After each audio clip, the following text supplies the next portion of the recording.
Hi all, welcome back to my channel taste the life. ಇವತ್ತಿನ ವೀಡಿಯೋಲಿ ತುಂಬ ರುಚಿಯಾದ ಮತ್ತು ಡಾಬಾ ಸ್ಟೈಲ್ ಪನ್ನೀರ್ ಗ್ರೇವಿನ ಹೇಗೆ ಮಾಡೋದಂತ ನೋಡೋಣ. ಇದಕ್ಕೆ ಬೇಕಾಗಿರೋ ಇಂಗ್ರೀಡಿಯೆಂಟ್ಸ್, ನಾನಿಲ್ಲಿ 200 ಗ್ರಾಮ್ಸ್ ಪನ್ನೀರ್ ತೊಗೊಂಡಿದ್ದೀನಿ ಮತ್ತು 2 ಈರುಳ್ಳಿನ ಸಣ್ಣದಾಗಿ ಹೆಚ್ಕೊಂಡಿದ್ದೀನಿ, ಒಂದು 4-5 ಹಸಿಮೆಣ್ಸಿನ್ಕಾಯಿ, ಒಂದು ಸ್ವಲ್ಪ ಕೊತ್ತಂಬರಿ ಸೊಪ್ಪು ಮತ್ತು 2 ಟೊಮ್ಯಾಟೋನು ತುಂಬ ಚಿಕ್ಕದಾಗಿ ಕಟ್ ಮಾಡ್ಕೊಂಡು ಇಟ್ಕೊಂಡಿದ್ದೀನಿ, ಮತ್ತು ಒಂದು ಬೇ ಲೀವ್ಸ್, ಚಕ್ಕೆ, ಲವಂಗ, 1 ಟೇಬಲ್ ಸ್ಪೂನ್ ಜೀರಿಗೆನ ತೊಗೊಂಡಿದ್ದೀನಿ. ಖಾರಕ್ಕೆ 2 ಟೇಬಲ್ ಸ್ಪೂನ್ ಖಾರದ ಪುಡಿ, 1 ಟೇಬಲ್ ಸ್ಪೂನ್ ಧನಿಯಾ ಪುಡಿ, ರುಚಿಗೆ ತಕ್ಕಷ್ಟು ಉಪ್ಪು, ಒಂದು ಸ್ವಲ್ಪ ಅರಿಶಿನ ಪುಡಿ ಮತ್ತು 1 ಸ್ಪೂನ್ ಜೀರಿಗೆ ಪುಡಿನ ತೊಗೊಂಡಿದ್ದೀನಿ. ಅದ್ರ ಜೊತೆಗೆ ಒಂದು 8-9 ಸ್ಪೂನ್ ಎಣ್ಣೆ ಮತ್ತು 1 ಕಪ್ ಕರ್ಡ್ನ ತೊಗೊಂಡಿದ್ದೀನಿ.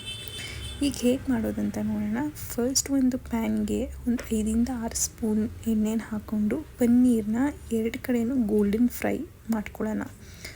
ಸೊ ಈ ಥರ ಪನ್ನೀರನ್ನ ಫಸ್ಟ್ ಎಣ್ಣೆಯಲ್ಲಿ ಫ್ರೈ ಮಾಡ್ಕೊಳ್ಳೋದ್ರಿಂದ ನಾವು ತಿನ್ನುವಾಗ ತುಂಬ ಕ್ರಿಸ್ಪಿಯಾಗಿ ಸಿಕ್ಕುತ್ತೆ. ನಾವು ಏನಾದರೂ ಮಸಾಲೆಯಲ್ಲೇ ಪನ್ನೀರನ್ನ ಸೇರಿಸ್ಕೊಂಡ್ಬಿಟ್ರೆ ಒಂದೊಂದು ಸಲ ತುಂಬ ಸಾಫ್ಟ್ ಆಗುತ್ತೆ. ಸೊ ಈ ಥರ ಎಣ್ಣೆಯಲ್ಲಿ ಫ್ರೈ ಮಾಡ್ಕೊಳ್ಳೋದ್ರಿಂದ ಟೇಸ್ಟ್ ತುಂಬಾ ಚೆನ್ನಾಗಿರುತ್ತೆ.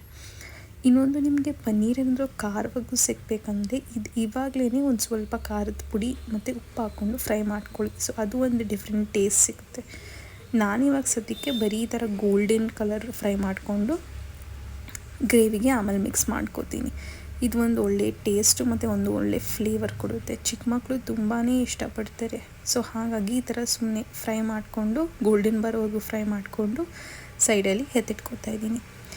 ನೆಕ್ಸ್ಟ್ ನಾನು ಇದೇ ಪ್ಯಾನ್ಗೆ ಫಸ್ಟ್ ಜೀರಿಗೆನ ಹಾಕ್ಕೊತಿದ್ದೀನಿ. ನೆಕ್ಸ್ಟು ಚಕ್ಕೆ, ಲವಂಗ ಮತ್ತು ಎಲೆನ ಹಾಕ್ಕೊಂಡು ಫ್ರೈ ಮಾಡ್ಕೊತಿದ್ದೀನಿ. ಇದು ಒಂದು ಸ್ವಲ್ಪ ನೀವೊಂದು 2 to 3 ಮಿನಿಟ್ಸ್ ಫ್ರೈ ಮಾಡ್ಕೊಳ್ಳಿ. ಅದು ಜೀರಿಗೆ ಮತ್ತು ಅದು ಮಸಾಲೆ ಏನೇನು ಹಾಕಿದ್ದೀರಾ ಅದು ಫ್ರಾಗ್ರೆನ್ಸ್ ಬರೋವರೆಗೂ ಒಂದು ಸ್ವಲ್ಪ ಹುರ್ಕೊಳ್ಳಿ. ಹುರ್ಕೊಂಡಿದ್ದಾದಮೇಲೆ ಈರುಳ್ಳಿನ ಹೆಚ್ಚಿಟ್ಕೊಂಡಿದ್ದೀನಲ್ವ ಅದನ್ನು ಹಾಕೋತಿದ್ದೀನಿ. ಸೊ ಇಲ್ಲಿ ಇನ್ನೊಂದು ಏನು ಟಿಪ್ ಅಂದರೆ, ನಾವು ಈರುಳ್ಳಿನ ಯಾವುದೇ ಗ್ರೇವಿಗೆ ತೊಗೊಳ್ಳಿ, ಈರುಳ್ಳಿ ನಾವು ಎಷ್ಟು ಚಿಕ್ಕದಾಗಿ ಕಟ್ ಮಾಡ್ಕೊತೀವಿ ಗ್ರೇವಿ ಅಷ್ಟು ತಿಕ್ಕಾಗಿ ಬರುತ್ತೆ. ಸೊ ನಾವು ಇಲ್ಲಿ ಡಾಬಾ ಸ್ಟೈಲ್ ಮಾಡ್ತಿರೋದ್ರಿಂದ ಈರುಳ್ಳಿನ ಆದಷ್ಟು ಸಣ್ಣದಾಗಿ ಹೆಚ್ಕೊಂಡು ಫ್ರೈ ಮಾಡ್ಕೊಳ್ಳಿ. ಇದಕ್ಕೆ ನಾನು 1 ಇಲ್ಲ 1.5 ಸ್ಪೂನ್ ಶುಂಠಿ ಬೆಳ್ಳುಳ್ಳಿ ಪೇಸ್ಟ್ ಹಾಕ್ಕೊಂಡು ಚೆನ್ನಾಗಿ ಫ್ರೈ ಮಾಡ್ಕೊತಿದ್ದೀನಿ. ಶುಂಠಿ ಬೆಳ್ಳುಳ್ಳಿದು ಹಸಿ ವಾಸನೆ ಹೋಗೋವರೆಗೂ ಚೆನ್ನಾಗಿ ಫ್ರೈ ಮಾಡ್ಕೊಳ್ಳಿ. ಇದು ಹಸಿ ವಾಸನೆ ಹೋದ ಮೇಲೆ ನಾನು ಹೆಚ್ಚಿಟ್ಕೊಂಡಿರುವಂತಹ ಟೊಮ್ಯಾಟೋನ ಮಿಕ್ಸ್ ಮಾಡ್ಕೊತಿದ್ದೀನಿ. ನಾನು ಆವಾಗಲೇ ಹೇಳ್ದಂಗೆ ಟೊಮ್ಯಾಟೋನು ಸಣ್ಣದಾಗಿ ಹೆಚ್ಕೊಂಡು ಹಾಕ್ಕೊಳ್ಳೋದ್ರಿಂದ ಗ್ರೇವಿ ತುಂಬ ಥಿಕ್ಕಾಗಿ ಮತ್ತು ಟೇಸ್ಟಿಯಾಗಿ ಬರುತ್ತೆ. ನೀವು ಯಾವುದೇ ಗ್ರೇವಿ ತೊಗೊಂಡ್ರೂ ಟೊಮ್ಯಾಟೊ ಮತ್ತು ಈರುಳ್ಳಿನ ಸಣ್ಣದಾಗಿ ಹಾಕ್ಕೊಳ್ಳೋದ್ರಿಂದ ಗ್ರೇವಿ ಥಿಕ್ಕಾಗಿ ಬರುತ್ತೆ. ಆ ಕಾರಣಕ್ಕೆ ನಾನು ಈರುಳ್ಳಿನ ಮತ್ತು ಟೊಮ್ಯಾಟೋನ ಸಣ್ಣದಾಗಿ ಹೆಚ್ಕೊಂಡು ಹಾಕ್ಕೋತಿದ್ದೀನಿ. ಇವಾಗ ರುಚಿಗೆ ತಕ್ಕಷ್ಟು ಉಪ್ಪನ್ನು ಹಾಕ್ಕೊಂಡು ಇನ್ನೊಂದು ಸ್ವಲ್ಪ ಹೊತ್ತು ಫ್ರೈ ಮಾಡ್ಕೋತೀನಿ. ಸೊ ಟೊಮ್ಯಾಟೊ ಫುಲ್ಲು ಸಾಫ್ಟ್ ಆಗೋವರೆಗೂ ಚೆನ್ನಾಗಿ ಬೇಯಿಸ್ಕೊಳ್ಳಿ ಉಪ್ಪು ಹಾಕ್ಕೊಂಡು. ಈಗ ಮಸಾಲೆನ ಪ್ರಿಪೇರ್ ಮಾಡ್ಕೊಳ್ಳೋಣ. ಸೊ ಒಂದು ಬೌಲ್ಗೆ 1 ಕಪ್ ಕರ್ಡ್ ತೊಗೊಂಡಿದ್ನಲ್ವ ಅದನ್ನು ಹಾಕೋತಿದ್ದೀನಿ.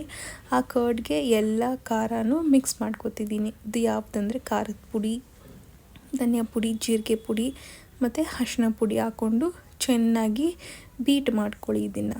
ಸೊ ಮೊಸರಲ್ಲಿ ಲಂಪು ಎಲ್ಲ ಮಿಕ್ಸ್ ಆಗೋವರೆಗೂ, ಲಂಪ್ ಇರಬಾರ್ದು, ಹಾಗೆ ಚೆನ್ನಾಗಿ ಮಿಕ್ಸ್ ಮಾಡ್ಕೊಳ್ಳಿ. ಸೊ ಈ ರೀತಿ ಲಂಪ್ ಇಲ್ದಂಗೆ ಮಿಕ್ಸ್ ಮಾಡ್ಕೊಳ್ಳೋದ್ರಿಂದ ಗ್ರೇವಿ ತುಂಬ ಟೇಸ್ಟಿಯಾಗಿರುತ್ತೆ. ನೋಡಿ, ಈ ಗ್ರೇವಿ ತುಂಬ ಚೆನ್ನಾಗಿರುತ್ತೆ ತಿನ್ನೋಕ್ಕೆ, ಚಪಾತಿಗೆ, ಪೂರಿಗೆ ಮತ್ತು ದೋಸೆಗೂ ಸಹ ತುಂಬ ಚೆನ್ನಾಗಿರುತ್ತೆ.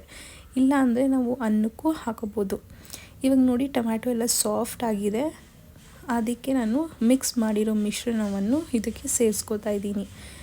ಈ ಥರ ಮಿಕ್ಸ್ ಮಾಡ್ಕೊಳ್ಳೋದ್ರಿಂದ ತುಂಬ ಟೇಸ್ಟಿಯಾಗಿ ಬರುತ್ತೆ. ಸೊ ಸುಮ್ಮನೆ ನಾವು ಡಾಬಾಗೆ ಹೋಗಿ ಆರೋಗ್ಯನ ಹಾಳು ಮಾಡ್ಕೊಳ್ಳೋದು ಬದಲು ಈ ಥರ ಮನೇಲೇ ಡಾಬಾ ಸ್ಟೈಲ್ ನಾವು ಮಾಡ್ಕೊಂಡು ತಿಂದರೆ ತುಂಬ ಇಷ್ಟಪಡ್ತಾರೆ. ಇದು ಚಿಕ್ಕ ಮಕ್ಕಳಿಂದ ಹಿಡಿದು ದೊಡ್ಡವರು ತುಂಬ ಇಷ್ಟಪಡ್ತಾರೆ. ಹಾಗಾಗಿ ಈ ರೆಸಿಪಿನ ಒಂದ್ಸಲ ಟ್ರೈ ಮಾಡಿ. ಸೊ ಇದಕ್ಕೆ ನಾನು ಕಸೂರಿ ಮೇಥಿನ ಹಾಕೋತಿದ್ದೀನಿ. ಕಸೂರಿ ಮೇಥಿ ಹಾಕೊಳ್ಳೋದ್ರಿಂದ ತುಂಬ ಒಳ್ಳೆ ಫ್ಲೇವರ್ ಕೊಡುತ್ತೆ. ಮತ್ತು ಎಷ್ಟು ಬೇಕು ನೀರನ್ನ ನಾನಿಲ್ಲಿ 1 ಗ್ಲಾಸ್ ನೀರು ಹಾಕ್ಕೊಂಡು ತಿರ್ಗಾ ಮಿಕ್ಸ್ ಮಾಡ್ಕೊತಿದ್ದೀನಿ. ಇವಾಗ ಎಣ್ಣೆ ಚೆನ್ನಾಗಿ ಬಿಡಬೇಕು. ಎಣ್ಣೆ ಚೆನ್ನಾಗಿ ಬಿಟ್ಟ ಮೇಲೆ ನಮಗೆ ಗೊತ್ತಾಗುತ್ತೆ ಖಾರ ಎಲ್ಲ ಚೆನ್ನಾಗಿ ಬೆಂದಿದೆ ಅಂತ.